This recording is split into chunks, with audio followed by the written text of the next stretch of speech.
Good morning aspirants, welcome to Exampur. हम है कलम से क्रांति, मैं पूर्णिमा गौड़ स्वागत करती हूँ आप सभी का, आप लोगों की अपनी साइंस की पंचामृत में, जहां पे हम लोग 5 क्वेश्चंस करेंगे जो आपके रिवीजन पर्सपेक्टिव से इंपॉर्टेंट है सभी एग्जाम्स के लिए। तो चलिए फटाफट से क्वेश्चंस को स्टार्ट करते हैं। पहला क्वेश्चन आप लोगों से कहता है कि निम्न में से कौन सा नियम किसी धात्विक तार में प्रवाहित होने वाली धारा और इसके सिरों में विभवांतर के बीच संबंध बताता है, यानी कि I और V के बीच का रिलेशन कौन बताता है? करंट और वोल्टेज के बीच का रिलेशन कौन बताता है? आप कहते हो मैम हमने एक फॉर्मूला पढ़ा है V equals to I R, क्या ये V equals to I R Ohm का नियम नहीं है? कहोगे यस मैम। तो यहाँ पे आंसर क्या हो जाएगा? आप कह दोगे कि मैम जैसे जैसे करंट बढ़ता है वैसे वैसे वोल्टेज बढ़ेगा, या जैसे जैसे वोल्टेज बढ़ रहा है वैसे वैसे करंट बढ़ेगा, और यहाँ पे जो रेजिस्टेंस है यह कांस्टेंट रहता है। ये जो प्रतिरोध है यह नियत रहेगा, यह बार बार बदलेगा नहीं। किसी एक विशेष धातु के लिए यह विशेष एक मान ग्रहण करता है, नियत होता है। ठीक है, तो ये बात किसने कही थी? ओम्स लॉ में कही गई है, ओम के द्वारा कही गई थी। ठीक है, चलिए तो पहला क्वेश्चन आप लोगों का आई थिंक आपको क्लियर हो गया होगा कि किस कैसे इसमें रिलेशन से रिलेटेड क्वेश्चंस बन सकते हैं आपके पेपर में। नेक्स्ट क्वेश्चन कहता है इनमें से कौन सा रोग हेलिकोबैक्टर पाइलोरी के कारण होता है? हेलिकोबैक्टर पाइलोरी एक प्रकार का बैक्टीरिया होता है, एक प्रकार का जीवाणु होता है, और ये जो जीवाणु है यह आपके स्टमक के अंदर आता है, आपके आमाशय के अंदर आके आपको पेट के अंदर अल्सर की समस्या करता है। ठीक है, तो यहाँ पे आपके शरीर के अंदर जो एसिडिटी है वह बढ़ जाएगी, जिसके कारण आपके पेट की जो भित्तियां हैं, आमाशय की जो भित्तियां हैं वो क्या हो जाएंगी? उनमें घाव होने शुरू हो जाएंगे, यानी कि स्टमक अल्सर्स हो जाएंगे, आमाशय का अल्सर हो जाता है। तो यह गैस्ट्राइटिस को बढ़ाता है। ठीक है, दाद की अगर हम बात करें ये फंगस जनित रोग होता है। ठीक है, नेक्स्ट चिकनगुनिया की बात करते हैं, वायरस जनित रोग है, रुबेला वायरस जनित रोग हो जाता है। नेक्स्ट क्वेश्चन की तरफ चलते ही कहता है कि डैश सबसे पहले यूनाइटेड किंगडम में कोरोना वायरस रिकॉम्बिनेंट के स्ट्रेन के रूप में पता चला था। ओके, इस क्वेश्चन में आपको 2 आंसर्स मिल सकते हैं, लेकिन यहाँ पे हाल ही में पूछा गया है कि लेटेस्ट हाल ही में कौन सा जो है कोरोना वायरस का रिकॉम्बिनेंट वेरिएंट हमें देखने को मिला है।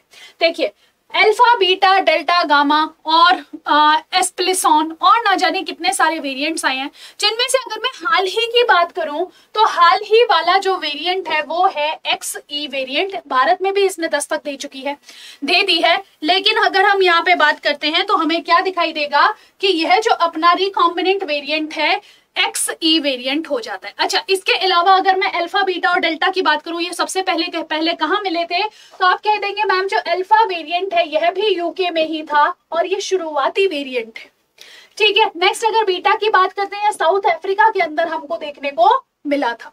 डेल्टा की अगर हम बात करते हैं, भारत के अंदर का वेरिएंट जो पहचाना गया था ये वो हो जाता है। CAPF में इससे क्वेश्चन बना था, मैच करना था कि कहां पे कौन से वेरिएंट्स को आपको कैसे मैच करना है। नेक्स्ट आ जाता है निम्नलिखित यौगिकों में इसको उनके कार्बन बंध की लंबाई के अनुसार बढ़ते क्रम में व्यवस्थित कीजिए। यानी कि जो आपको यहाँ पे 3 कंपाउंड्स दे रखे हैं, इनके अंदर बॉन्ड लेंथ कितनी है उसके अकॉर्डिंग आपको इसको मैनेज करना है, बॉन्ड लेंथ के आधार पे, इथीन, इथाइन, इथेन करके। तो देखो इथीन की अगर मैं बात करती हूँ, ये डबल बॉन्ड आ जाता है इसमें। ठीक है, CH2 डबल बॉन्ड CH2 ये आपका इथीन हो जाता है। इथाइन क्या हो जाता है? C ट्रिपल बॉन्ड C, यानी कि CH bond triple bond CH हो जाता है, और इथेन होता है CH3 बॉन्ड CH3। अब यहाँ पे एक चीज देखिएगा, जितने भी सिंगल बॉन्ड वाले तत्व होते हैं उनकी बॉन्ड लेंथ मैक्सिमम होती है। सिंगल बॉन्ड वाले जो तत्व होते हैं, जैसे कार्बन एक इथेन में दूसरा जो कार्बन है एक कार्बन से एक ही बॉन्ड, एक ही आबंध से जुड़ा हुआ है, तो इसमें सिंगल बॉन्ड आया, एल्केन कहते हैं हम ऐसी चीजों को। तो ये जो एल्केन्स होते हैं इनका बॉन्ड लेंथ सबसे लंबा होता है। जो दूसरी तरफ जब हम इथीन की बात करते हैं जिसमें डबल बॉन्ड आ जाते हैं, इनका बॉन्ड लेंथ क्या होगा? थोड़ा छोटा होगा, मतलब एल्केन्स के कंपैरिजन में, सिंगल बॉन्ड के कंपैरिजन में। तीसरा आ जाता है इथाइन, यहाँ पे जो आबंध होगा ये 3 आबंध होंगे और इनका जो बॉन्ड लेंथ होगा, इनका जो बॉन्ड की लंबाई होगी वह बाकियों के मुकाबले में और छोटी होगी, यानी कि सबसे छोटी होगी। अब आपको यहाँ पे बढ़ते हुए क्रम में लगाना है, इंक्रीजिंग ऑर्डर में लगाना है। तो बढ़ते हुए क्रम में अगर हम देखें, सबसे छोटा बॉन्ड किसका? इथाइन का, दूसरे नंबर पे इथीन का, और तीसरे नंबर पे इथेन।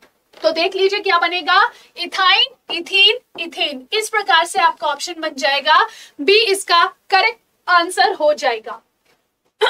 लास्ट क्वेश्चन अपना कहता है आप लोगों से कि also called master gland is an endocrine gland dash, जिसे मास्टर ग्रंथि भी कहा जाता है, वह एक अंतःस्रावी ग्रंथि है। अधश्चेतक, पीयूष, अधिव्रक या फिर अग्नाशयी। यहाँ पे देखिएगा कि मास्टर ग्लैंड जो होता है वो क्या करता है, वो आपके बाकी सभी ग्रंथियों को कंट्रोल करने का कार्य करता है, नियंत्रित करने का कार्य करता है, कब उनको क्या स्रावन करना है, कब नहीं करना, वो आपकी पीयूष ग्रंथि देखती है। और यही क्या है, आपकी एक अंतःस्रावी ग्रंथि होती है। अगर मैं यहाँ पे मास्टर ऑफ मास्टर कह देती या सुपर मास्टर कह देती, मास्टर ऑफ मास्टर ग्रंथि या फिर सुपर मास्टर ग्रंथि, वो क्या हो जाती है, सुपर मास्टर या मास्टर ऑफ मास्टर हो जाती है आपकी हाइपोथैलेमस, जो क्या कर रही है, जो आपकी पिट्यूटरी ग्रंथि को या पीयूष ग्रंथि को नियंत्रित करती है। ध्यान दीजिएगा, जैसे अगर हम स्कूल में प्रिंसिपल की बात करें तो प्रिंसिपल स्कूल का संचालन कर रहे हैं, लेकिन क्या स्कूल के मतलब प्रिंसिपल के ऊपर भी कोई है? यस, जिसका स्कूल है वो प्रिंसिपल के ऊपर है। प्रिंसिपल को उसके ऑर्डर्स फॉलो करने होते हैं, कब स्कूल कब स्कूल चलाना है, कब स्कूल बंद करना है, कब किस प्रकार से फीस बढ़ानी है, कब घटानी है, कितनी स्कॉलरशिप्स दी जाएंगी, कब कौन से फंक्शंस होंगे। कहीं ना कहीं यही तो हाइपोथैलेमस ही तो बताएगा किसको, पिट्यूटरी को। ठीक है, तो हाइपोथैलेमस इन चीजों को कंट्रोल करने का कार्य करता है। ठीक है, अगर आप लोग ऐसे ही और क्वेश्चंस के साथ जुड़ना चाहते हैं या और क्वेश्चंस की प्रैक्टिस करना चाहते हैं तो मेरी रेगुलर क्लास होती है सुबह 11 बजे SSC exams by Exampur YouTube channel पे। आप सभी वहां जुड़ के मेरे साथ अपने इन क्वेश्चंस की प्रैक्टिस कर सकते हैं। ज्यादा से ज्यादा क्वेश्चंस आपको वहां पे मिलेंगे। तो चलिए फिर आज के सेशन को यही विराम लेंगे और मिलेंगे आप लोगों से नेक्स्ट पंचामृत सेशन में। So this is Purnima Gaur signing off. Take care, bye bye.